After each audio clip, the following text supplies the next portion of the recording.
प्यास लगी, पानी पीना है, तो पानी पीने के प्रति आपका उत्साह जब तड़प भरी तो उत्साह कैसा हो गया।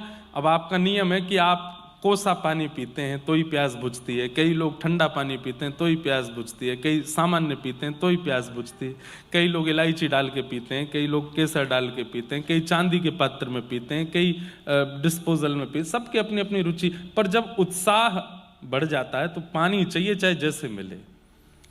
भूख लगी है तो रोटी चाहिए चाहे जैसी सब्जी हो, नमक से खिला दो लेकिन दे दो। ठीक वैसे ही जब तक उत्साह भगवत प्राप्ति का चित्त में नहीं होगा, हम जितने भक्तों के चरित्र सुनते हैं सब उत्साहित हैं भगवत दर्शन के लिए, हम अभी उतने उत्साहित नहीं। और उत्साह का मतलब ये भी नहीं होता कि हमारी वजह से कितने परेशान हो गए, माता पिता परेशान, बहनें परेशान, परिवार परेशान, अरे भैया याने तो नाक में दम कर रखो है, वृंदावन जानो है, वृंदावन जानो है, ऐसा नहीं। उत्साह केवल अपने चित्त को अनुभव हो, और फिर परिस्थिति यदि अनुकूल नहीं है तो सबको परेशान नहीं करे, बस चित्त में बैठे बैठे रोता रहे ठाकुर। मीराबाई अपने जन्म से कितने वर्षों तक वृंदावन नहीं जा पाई। विवाह हो गया, विवाह होने के बाद जिनसे विवाह हुआ वो पधार गए, उसके बाद राणा ने कितना कुछ किया, उसके बाद लौट करके फिर से मेड़ता आ गई, और फिर कहीं जाकर के लंबे समय बाद तब वृंदावन की प्राप्ति हुई। इस बीच में मीराबाई विचलित हो गई हो, सबको परेशान कर दिया हो वृंदावन जाने के लिए ना। और मुझे पद याद नहीं आ रहा है, एक बहुत सुंदर पद है,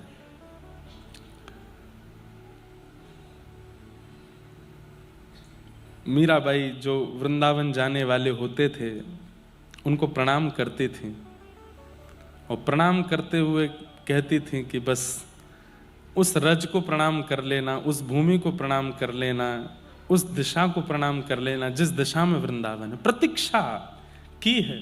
उत्साह का मतलब परेशान करके और बस भागना है, ये उत्साह नहीं। उत्साह में प्रतीक्षा भी होती है, प्रतीक्षा भी है कि जब समय होगा तो मिलेगा। पत्तियां मैं कैसे लिखूं, लिखी ही न जाए, पत्तियां मैं कैसे लिखूं, लिखी। हमने आज वचन दिया है कि 3 दिवसीय मीरा चरित्र बंबई में करेंगे, और हमारे भट्ट परिवार को ही कहा है, जो इस कथा के मनोरथी हैं उनसे ही कहा है कि आप कोई कथा देंगे, और 3 दिवस केवल मीरा चरित्र। मीरा चरित्र में बहुत पद हैं जो अभी तक हमने गाए नहीं। हमारी एक बुरी आदत है कि मुझे पद जब मैं पढ़ता हूँ तब मुझे याद रहता, फिर मंच पे आके मुझे ढूंढना पड़ता कहाँ होगा, कैसे होगा, तो निकल नहीं पाते। नहीं तो बहुत अच्छे अच्छे पद हैं। कलम धरत मेरो कर कांपत है, कलम धरत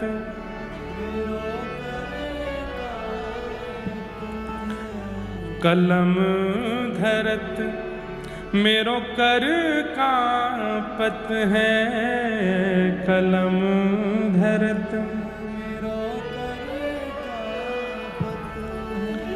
नैन रहे हैं झराए, नैन रहे हैं झराए, पत्तियां मैं कैसे लिखूं, लिखी ही न जाए, पत्तियां मैं कैसे लिखूं, लिखी। किसी ने बाई साहब को कहा है कि तुम 2 काम किया करो, वृंदावन की बहुत याद आती है लेकिन अभी जा नहीं सकती, तो क्या करोगे? जिस दिशा में वृंदावन है, मेड़ता से वृंदावन जिस दिशा में है, उस दिशा की ओर नित्य प्रणाम किया करो, उस दिशा की ओर बैठी रहा करो, उस दिशा को ही देखती रहा करो। और बहुत ज्यादा याद आवे तो पत्र लिखा करो, और पत्र लिख करके वृंदावन जाने वालों के हाथ वृंदावन भिजवा दिया करो। ठाकुर जी पत्र पढ़ते हैं बंधुओं, व्हाट्सएप नहीं चलाते ठाकुर जी, उनके पास सोशल मीडिया नहीं है, पर यह बात आप बिल्कुल सत्य मान लीजिए, हमारी ठाकुर जी पत्र पढ़ते हैं।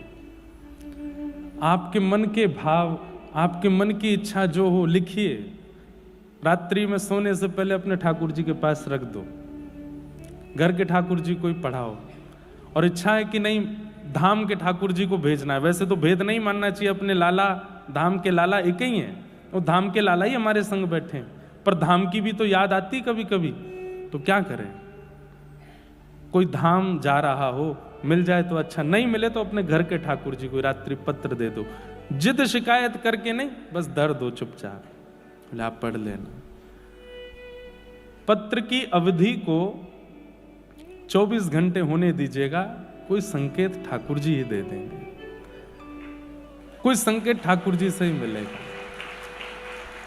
या तो धाम आप पहुंच जाओगे, नहीं तो धाम आपके पास आ जाएगा, कुछ ना कुछ तो संकेत क्रिया ठाकुर जी करेंगे।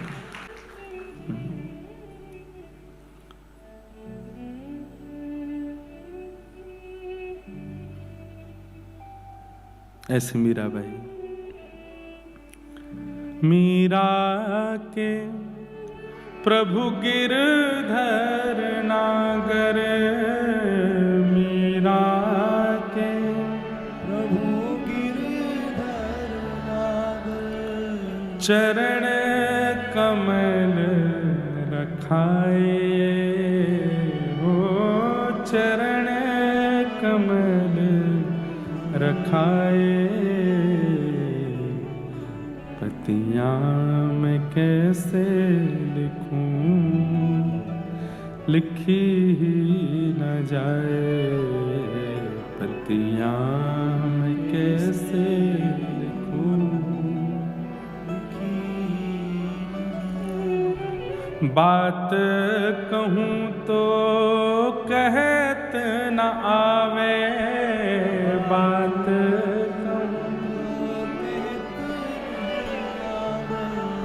क्यों जियरा रयो है डराए, हो जियरा रयो है। बाईसा की स्थिति देखो, वृंदावन जा नहीं सकती, पत्र में कुछ लिख नहीं पा रही हैं, कह कुछ पा नहीं रही हैं। बंधुओं, प्रेम का जब, प्रेम की जब हृदय में ज्वार भाटा आता है ना, तो बस मन होता है वो कहीं प्रकट हो, कहीं कह दिया जाए, किसी को सुना दिया जाए, पर बाईसा के सारे द्वार बंद हैं, ना तो जा सकती है, ना लिख सकती है, ना बोल पा रही है। तब उस दिशा की ओर जाने वाले पक्षियों को, उस दिशा की ओर जाने वाली हवा को, उस दिशा की ओर जाने वाले लोगों को ही कह देती हैं, कुछ मत कहिएगा, बस कह देना कि एक मीरा है जो आपको याद करती है, धाम को प्रणाम कर देना मेरी ओर से। विपत हमारी देख तुम चाले, विपत हमारी हो कहियो हरि जो सो जाए, हो कहियो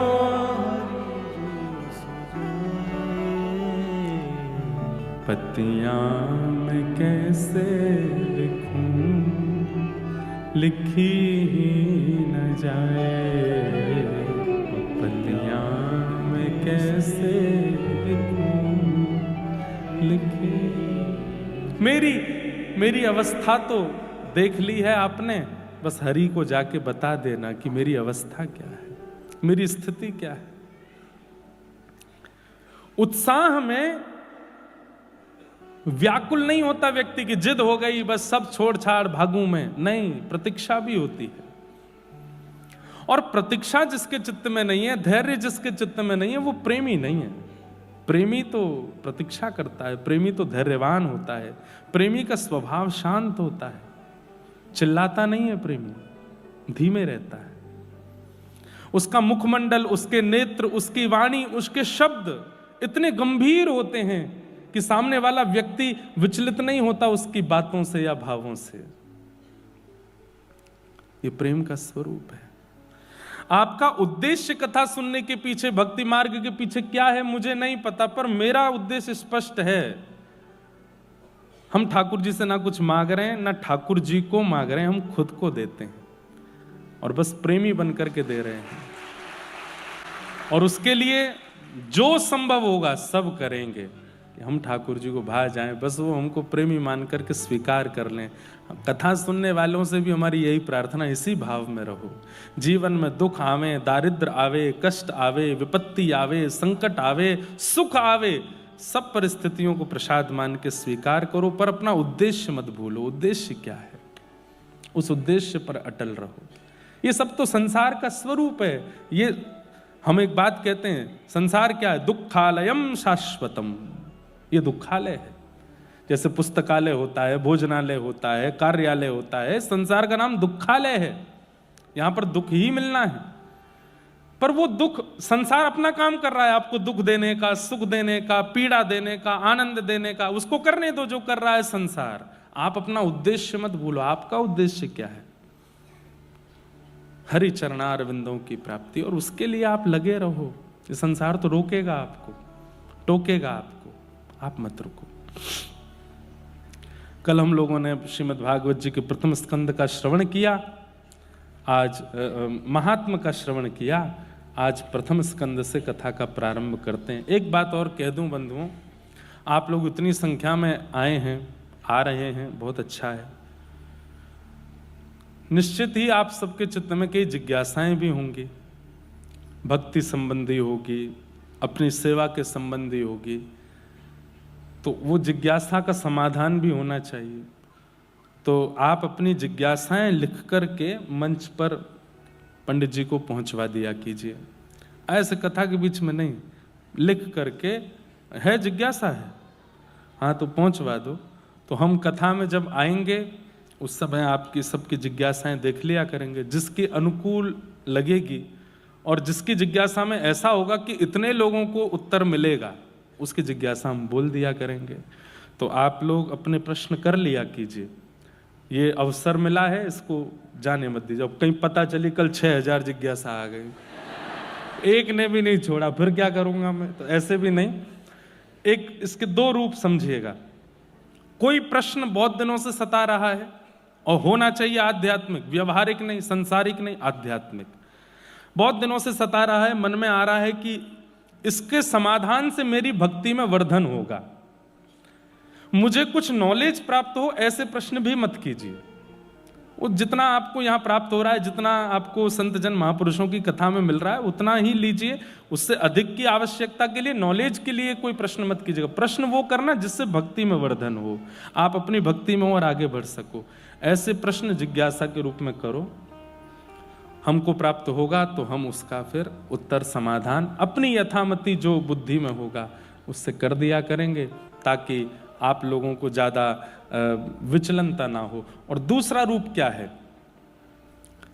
जिज्ञासा को चित्त में रख के बैठो और कथा सुनो, और पूर्ण विश्वास के साथ भागवत जी को देखो कि साक्षात राधा रमण लाल, साक्षात गिरधर लाल सामने बैठे हैं। मेरी ये जिज्ञासा है। आप अनुभव करेंगे, अगर विश्वास में ताकत होगी, 3 घंटे के कथा प्रसंग में व्यास जी के मुख से आपकी जिज्ञासा का समाधान अपने आप प्रकट होगा। ये हमने कितनी बार किया। हम अपने पूज्य गुरुदेव भगवान पूज्य पिताजी की जब कथा सुनते थे, अपने गुरुदेव से जब पढ़ते थे, तो बहुत प्रश्न करता था मैं। लेकिन एक दिन जब ये भाव चित्त में डाला गया कि विश्वास के साथ जिज्ञासा लेकर के बैठो और केवल सुनो, भागवत जी को अगर लगेगा कि आपकी जिज्ञासा उचित है तो वक्ता के मुख से अपने आप उत्तर मिल जाएगा। और केवल कथा की बात नहीं, आप जिनके भी प्रवचन सुनते हो, जिनका भी सत्संग सुनते हो, घर में बैठे बैठे जिज्ञासा लेके बैठ जाओ। सुनते सुनते सुनते बस थोड़ा धैर्यवान होकर सुनना, कथा के बाद में कुछ कह लीजिएगा, हम आपको मिलेंगे। अभी कथा के बीच में व्यवधान नहीं आवे, है ना। या तो पहले कुछ लिख करके दे दो या बाद में कुछ, बीच में कथा का प्रवाह रोकना नहीं चाहिए, ठीक है। बाद में बोल लीजिएगा, है ना। जन्माद्यस्य यतोऽन्वयादितरतः चार्थे स्वविज्ञस्वराट् तेने ब्रह्महृदाय आदिकवये मुह्यन्ति यत्सूरयः तेजो वारिमृदां यथा विनिमयो यत्र त्रिसर्गो मृषा धाम्ना स्वेन सदा निरस्तकुहकं सत्यं परं धीमहि। भागवत जी का पहला श्लोक है ये। जन्माद्यस्य यतोऽन्वयादितरतः चार्थे स्वविज्ञस्वराट् तेने ब्रह्म हृदय आदि कवये मुह्यन्ति यत्सूरयः तेजो वारि मृदां यथा विनिमयो यत्र त्रिसर्गो मृषा धाम्ना स्वेन सदा निरस्तकुहकं सत्यं परम धीमहि। अद्भुत हैं भागवत जी। श्रीमद् भागवत जी का वाचन करने वाले की वाणी में विद्वत्ता हो एक बात, उसके चित्त में वैराग्य हो दूसरी बात, पर उसके चित्त में भावना भक्ति की हो ये विशेष बात। एक बार कोई श्रीमद् भागवत जी कथा कर रहे थे, अच्छे विद्वान थे, परंतु कथा सुनते सुनते एक व्यक्ति भाव विभोर हो गया और भाव विभोर होकर के रुदन करने लगा। कोई उसने डिस्टर्ब नहीं किया किसी को, बस वो बैठ करके वहां रुदन करने लगे। तो वक्ता जो थे वो ज्ञान परक कथा करते थे, भावना परक उनकी नहीं थी। तो क्रोध में भर के उन्होंने देखा है उसको, बोले सुनो भाई ये रोना धोना करना है तो बाहर जाओ, यहां बैठ करके रोना नहीं है। जबकि उनके विलाप में स्वर भी नहीं था, वो केवल अश्रुपात कर रहे थे। लेकिन वक्ता को लगा कि भाई ज्ञान की बात है, यहां पर ये भावना ये रोना धोना क्यों। वो जो श्रोता थे उनको बाहर भेज दिया। ये प्रसंग गया श्रीमंत चैतन्य महाप्रभु के पास। महाप्रभु जी को बड़ी पीड़ा हुई। बोले वो विद्वान तो हैं, कथा के वक्ता तो हैं, लेकिन भावना युक्त व्यक्ति को कथा से ऐसे दूर कैसे कर सकते हैं। बहुत दिन तक तो कुछ बोले नहीं, पर एक दिन, क्योंकि चैतन्य महाप्रभु श्री राधा कृष्ण मिलित तनु हैं, दोनों का मिलित स्वरूप है, तो कभी कभी उनको आवेश आ जाता था। एक दिन आवेश में आकर के कथा में पहुंच गए और व्यास जी को इतना डांटा इतना डांटा। बोले भागवत जी कहने का तुम्हारा अधिकार नहीं है, तुम विद्वान हो, तुम वैराग्यवान हो, तुम सर्वगुण संपन्न हो, पर तुम्हारी चित्त में प्रेम नहीं है, इसलिए तुम इस मंच पर बैठने के अधिकारी नहीं हो। इतना डांटा, वो बेचारे घबरा गए। सबने महाप्रभु जी को भाव में देखा था, आज क्रोध में पहली बार देखा। महाप्रभु जी को सब लोग वहां से लेकर के गए। क्रोध में वो तो ताम्रवर्ण हो गया था उनका। थोड़ी देर बाद जब भावावेश शांत हुआ तो महाप्रभु जी बोले क्या हुआ था। तो सबने बताया। बोले आपने कथा में जाकर के व्यास जी को डांटा। महाप्रभु जी रोने लगे। ये तो अपराध है। व्यासाय विष्णु रूपाय, व्यास तो विष्णु रूप होता है, उसको हमने कैसे ऐसी बात बोल दी। अभी चलो अभी चलो, मुझे लेके चलो, मैं क्षमा मांगू। और थोड़ी देर बाद ही महाप्रभु जी आए और रोते हुए आके उनको हृदय से लगाया, मुझे क्षमा कर देना, मैंने आपको ऐसा बोला। तो व्यास जी घबरा के बोले आप दूर ही रहो, अभी तो आके मेरे को इतना सुना रहे थे और अब इतने भावना में आ गए आप। तो महाप्रभु जी ने उनको हृदय से लगाया, बोले ऐसी बात नहीं, पर मैं आपको एक बात कहूं। बोले क्या। अच्छा हुआ कि ये घटना हुई। क्यों। आपसे एक वैष्णव अपराध बन गया था।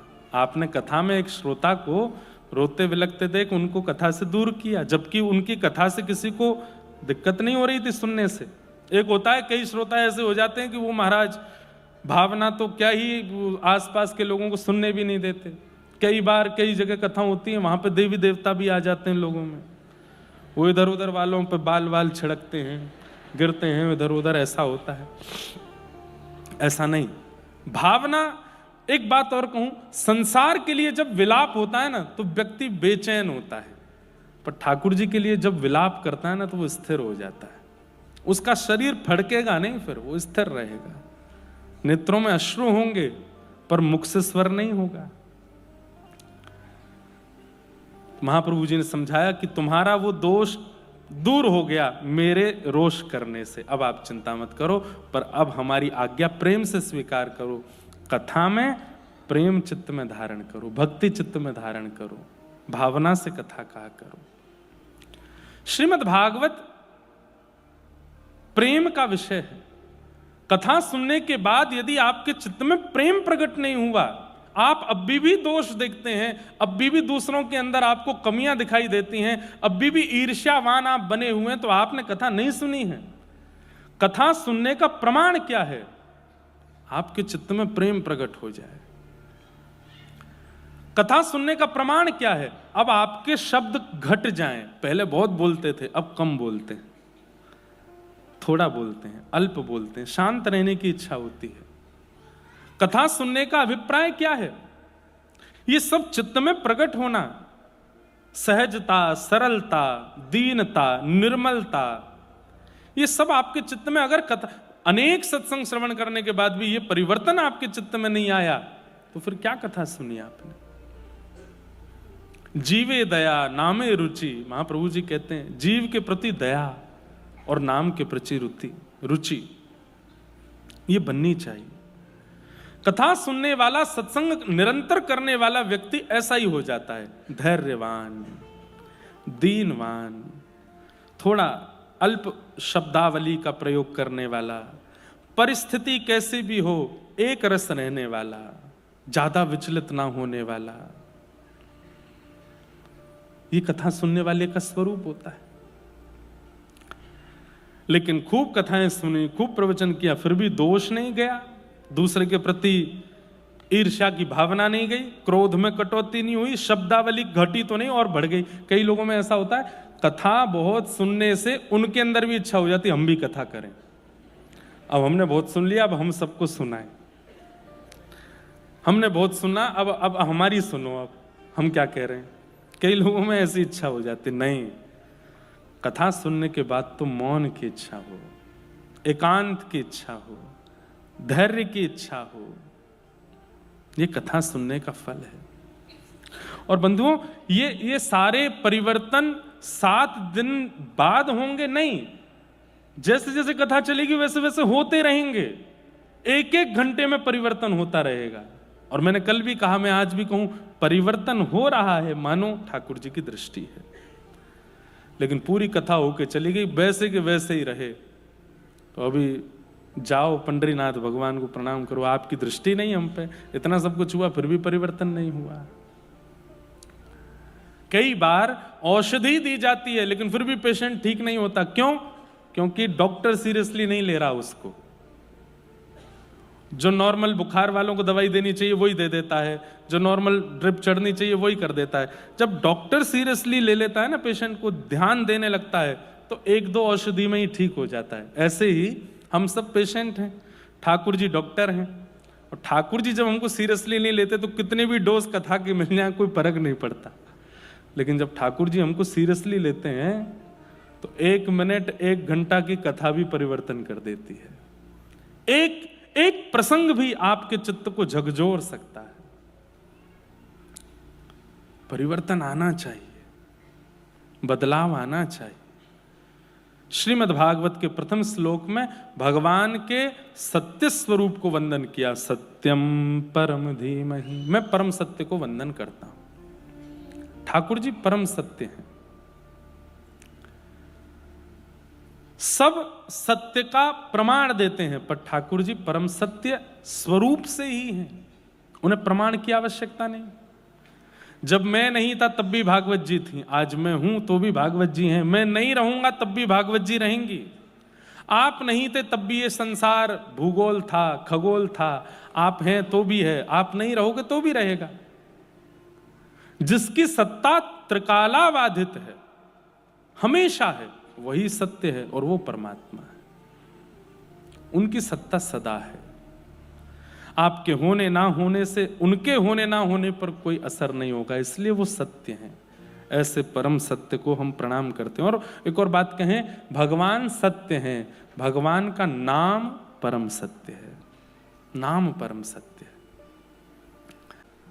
एक महापुरुष हमारे व्रजमंडल में, उनसे मैंने एक जिज्ञासा की, महाराज जी, हमारी इच्छा तो नहीं थी कि यश मिले कथा कहने से, इतने लोग जुड़े, ऐसी इच्छा नहीं थी। 10 साल से कथा कर रहे हैं, पहले तो बहुत कम ही लोग आते थे, तब भी कोई ऐसी इच्छा नहीं थी। अब इतने आते तो भी ऐसी कोई, पर ये यश मिलने पर अपयश की चिंता बनी रहती है। ऐसी स्थिति में हम क्या करें?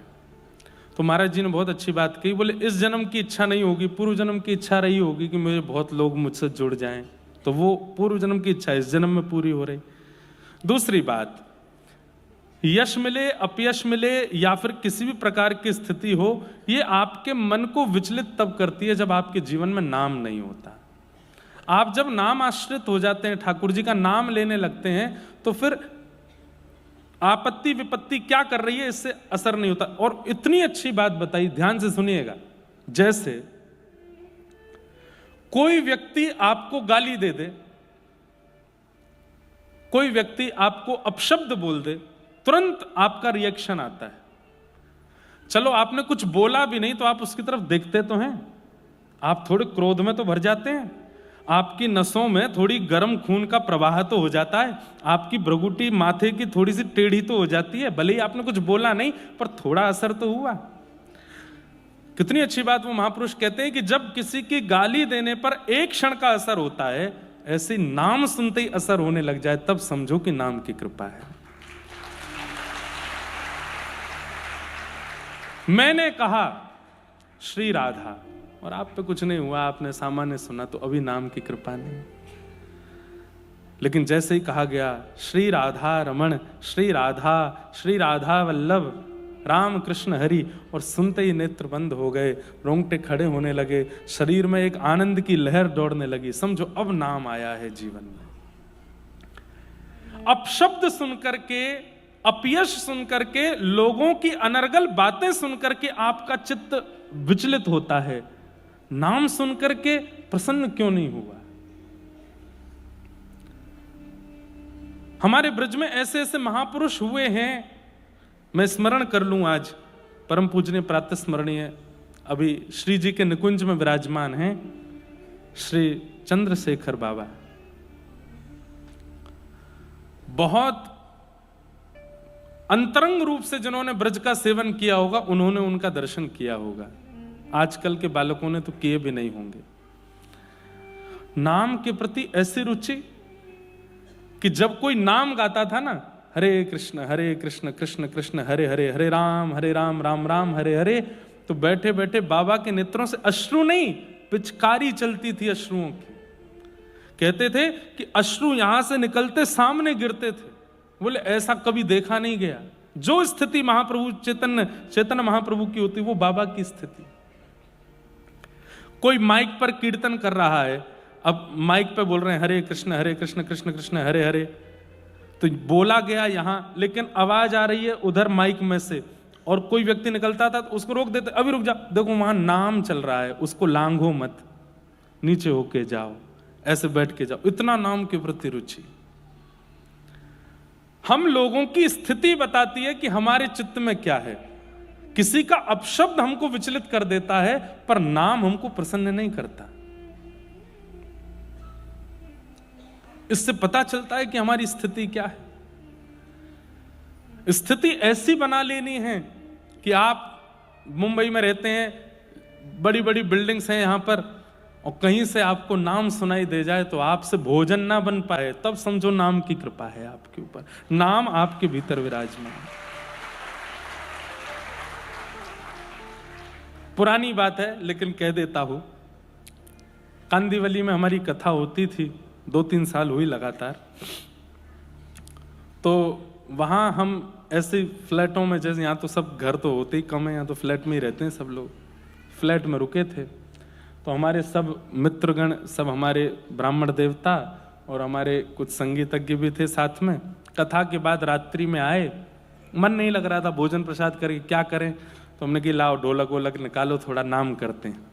बैठ के महाराज कीर्तन गाने लगे, मन चल वृंदावन धाम, अभी नहीं गा रहा हूं, रटेंगे राधे राधे नाम, मिलेंगे कुंज बिहारी। ओढ़ के कामर का। अब एक भैया हमारे बिल्कुल ब्रज की तरह नृत्य कर रहे थे और महाराज ताली बजा बजा करके, और बिल्कुल जैसा ब्रज में नृत्य होता है, और खूब जोर से ढोलकी बजा बजा करके खूब नाच रहे गा रहे थे। थोड़ी देर बाद हमारा गेट खटखटाया किसी ने, बाहर देखे तो एक व्यक्ति, एक अंकल जी थे, इतना शॉर्ट पहना था उन्होंने घुटने से ऊपर, सफेद बाल उनके, यहाँ नाक पे इधर चश्मा लटका रखा था, ऐसे देख रहे थे, और साथ में पुलिस लेके आए और बोले हमको सुबह 7 बजे जॉब पे जाना है, और ये लोग कहाँ से अनपढ़ गंवार आ गए हैं यहाँ आकर के इतना उल्टा सीधा ये नाम की, पकड़ो इनको, पता नहीं ये मुंबई है, यहाँ 10 बजे के बाद शोर करना मना है। मैंने कि शोर नहीं हो रहा भैया, ये तो नाम हो रहा। क्या नाम हो रहा? ये शोर है, हम सो नहीं पा रहे, हमारे बच्चे सो नहीं पा रहे। वो तो बेचारे चले गए, पुलिस वाले हमारे उत्तर प्रदेश के ही थे, वो समझा के गए महाराज जी, हाँ संकीर्तन को शोर बोल दिया जाए, समझो यही कलयुग है, आप लोग मत करो, आप तो बस आनंद से अंदर ही धीरे धीरे गा लो बजा लो। अब यहाँ ज़्यादा शोर करोगे तो ये यहाँ तो हम वाद्य हैं, ये जितनी बार हमको फ़ोन करेंगे सोनम हमको आना पड़ेगा, आप अभी धीमे धीमे कर लो। मैं ठीक है भैया। तो ये एक एक्सपीरियंस था कि बताओ, गाली सुनने से विचलित होते हुए लोग देखे, पर नाम सुन के विचलित हो गया कोई, उसको शोर कहकर के पुलिस बुला लाया। ये कलिकाल है भैया। लेकिन हमारी भावना ऐसी, और मैं जानता हूं यहां कितने लोग ऐसे हैं जो कथा के बारे में जैसे ही पता चला कि कथा हो रही है तो कितना कुछ छोड़ छाड़ के आ रहे होंगे। बच्चे स्कूल से आए, तुम आके बेटा खा लेना, हमने रख दिया है भोजन तुम्हारा। और पति को बोल दिया होगा, पत्नी को बोल दिया होगा, तुम देख लेना संभाल लेना, 7 दिन की बात है, इस नए साल पे हमको कुछ नहीं चाहिए, बस कथा सुनने दो हमको। तो हमें पता है कई लोग इन विचलनताओं के बीच से आए होंगे, परंतु ये कथा के प्रति जो रुचि है और उसके लिए जो जो आप करके आए हैं व्यवस्थाएं आदि, जो जो सब व्यवस्था व्यवहार को संभाल के आए हैं, ऐसा ही नाम के प्रति हो जाए। कोई नाम बोल दे, अरे भैया एयरपोर्ट पर, रेलवे स्टेशन पर, बस स्टैंड पर, कहीं पर, आपके ऑफिस में, मॉल्स में दिख जाए किसी के गले में कंठी माला तो मन हो जाए इससे जाके राधे राधे तो बोल दूं एक बार। कंठी पहन के घूम रहा है, कोई दिख जाए बंबई के सड़कों पर घूमता हुआ, माथे पर उर्दुपुंड लगा है, तो मन हो जाए भले इसका नाम ना पूछें पर एक बार 1-2 मिनट बात तो करें, कहां से आए, ये भी कथा सुनते हैं, हम भी सुनते हैं, ऐसा भाव। नाम आपको उत्सुक कर दे और बस मन हो कि मैं दौड़ूं, जाऊं, सुनूं, इसके बिना रह ना पाऊं।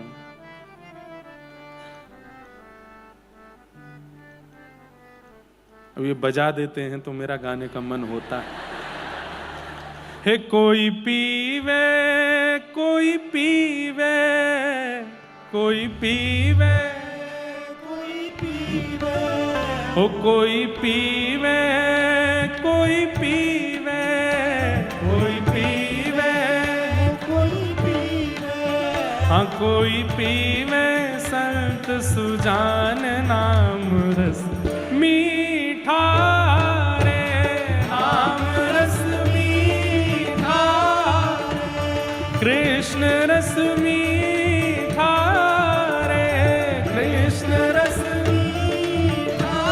गाइए, कोई पीवे, हाँ कोई पीवे, कोई पीवे, कोई पीवे, कोई पीवे, हो कोई पीवे, कोई पीवे, कोई पीवे, कोई पीवे संत सुजान नाम रस मीठा रे, नाम रस मीठा, कृष्ण रस मीठा रे, कृष्ण रस मीठा। राधे कृष्ण कृष्ण कृष्ण राधे राधे, राधे कृष्ण कृष्ण कृष्ण कृष्ण राधे। राधे श्याम श्याम श्याम राधे राधे राधे श्याम श्याम श्याम राधे हे राधे कृष्ण कृष्ण कृष्ण राधे राधे राधे कृष्ण कृष्ण राधे राधे हे राधे श्याम श्याम श्याम राधे राधे नाम रस मीठा रे नाम रस मीठा रे नाम रस मीठा रे नाम रस मीठा रे किसने पिया? राजवंश की रानी पी गई एक बूंद इस रस का भैया रे एक बूंद इस रस का भैया रे एक बूंद इस रस क्या हुआ? ओ आधी रात महल तज चल दी रहा न मनवा बस का भैया रे रहा न मनवा बस का भैया रे राधा मनवा बस कौन है? ओ गिरधर की दीवानी मीरा गिरधर की दीवानी मीरा हाँ गिरधर की दीवानी मीरा गिरधर की दीवानी मीरा ओ ध्यान छूटा अपयस का भैया रे ध्यान छूटा यस का भैया रे ओ बन बन डोले श्याम दीवानी बन बन डोले श्याम दीवानी ओ बन बन डोले श्याम दीवानी बन बन डोले श्याम क्यों? दीवानी क्योंकि लागा नाम का चस्का नाम रस मीठा रे नाम रस मीठा रे नाम रस मीठा रे नाम रस मीठा रे ओ कोई पीवे हाँ कोई पीवे कोई पीवे कोई पीवे ओ कोई पीवे हाँ कोई पीवे कोई पीवे कोई पीवे ओ कोई पीवे संत सुजान नाम रस मीठा रे नाम रस मीठा रे रे नाम रस मीठा रे नाम रस करताल बजा के गाओ बोल राधा वल्लभ लाल की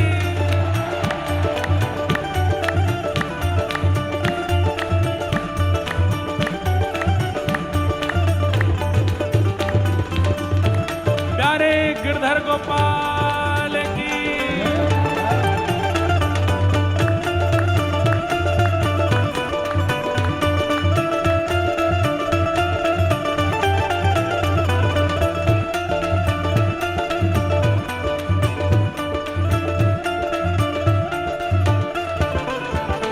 हो नामदेव रस पिया रे अनुपम सफल बना ली काया भैया रे सफल बना ली काया भैया रे सफल बना ली काया हो नरसी का एक तारा कैसे जगतपति को भाया भैया रे जगतपति को भाया भैया रे जगतपति को भाया हे तुलसी सूर फिरे मधुमाते तुलसी सूर फिरे मन माते हाँ तुलसी सूर फिरे मधुमाते तुलसी सूर फिरे मन माते क्योंकि रोम रोम रस छाया भैया रे रोम रोम रस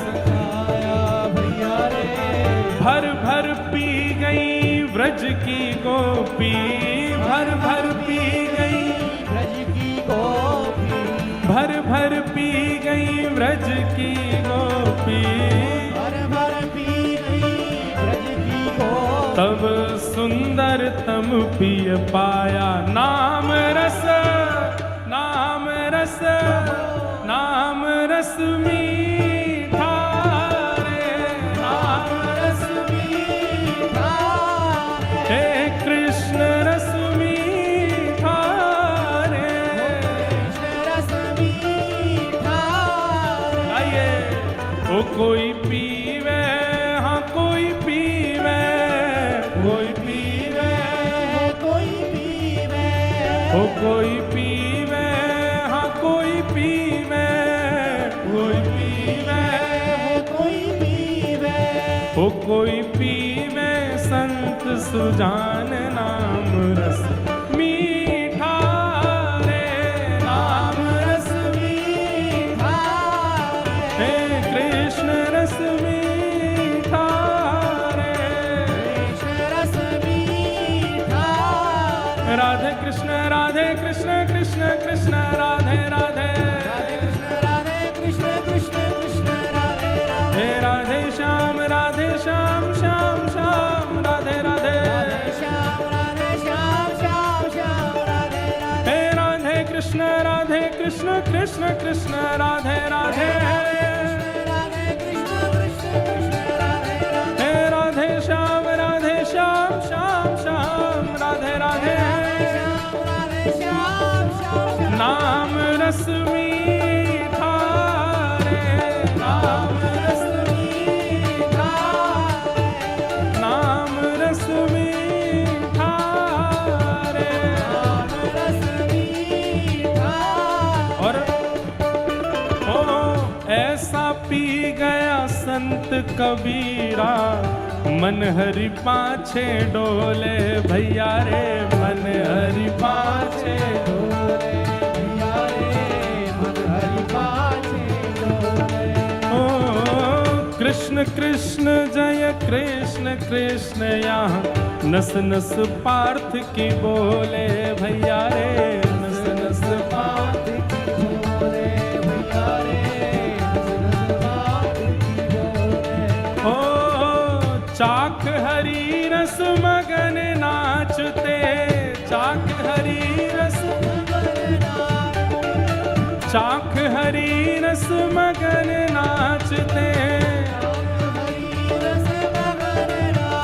जहाँ शुक नारद शिव भोले भैया रे, शुक नारद हाँ शुक नारद शिव भोले भैया रे, शुक नारद गाओ, हे कोई पीवे, कोई पीवे, कोई पीवे, कोई पीवे, हाँ कोई पीवे, कोई पीवे, कोई पीवे, कोई पीवे, हाँ कोई पीवे संत सुजान नाम रस मीठा रे, नाम रस मीठा, नाम रस मीठा रे,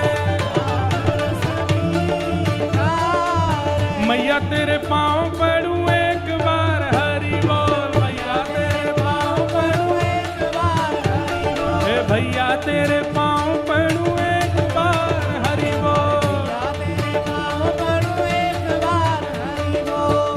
जो लोग गा रहे हैं, करताल बजा रहे हैं, नृत्य कर रहे हैं, वो करते रहो, और जो बैठे हैं उनके आगे हाथ जोड़ के कहो, मैया तेरे पाँव पड़ूं एक बार हरि बोल, मैया तेरे पाँव पड़ूं एक बार हरि बोल, अरे भैया तेरे पाँव पड़ूं एक बार हरि बोल, तेरे पाँव पड़ूं एक बार हरि हे हरि बोल हरि बोल हरि हरि हरि बोल, हरि बोल हरि हरि हरि हे हरि बोल हरि बोल हरि हरि हरि बोल, हरि बोल हरि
हे कोई पीवे कोई पीवे कोई पीवे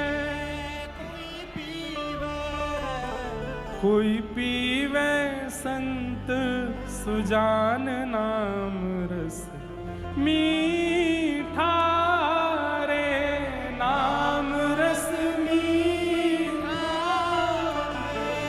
नाम रस मीठा रे नाम रस मीठा रे। सत्यम परम धीमहि के भाव से भगवान के नाम को परम सत्य कहा गया है। जन्माद्यस्यतोन्वयादि तरतः, जो जन्म आदि मृत्यु आदि के जो जीवन चक्र हैं उनसे जो परे हैं। चार्थे स्वविज्ञ स्वराट, जो सब जानते हैं, अविज्ञ हैं, अनविज्ञ नहीं है। तेने ब्रह्म हृदय आदि कवये, ब्रह्मादि देवताओं को भी जिन्होंने ज्ञान प्रदान किया है। मुह्यन्ति यत् सूरयः, बड़े बड़े देवताओं को, बड़े बड़े सूरों को भी जिन्होंने अपने भाव पर मोहित किया है। तेजो वारि मृदाम यथा विनिमयो, पृथ्वी अग्नि जल वायु आकाश पंच तत्व जिनके अधीन है, ऐसे परम सत्य को हम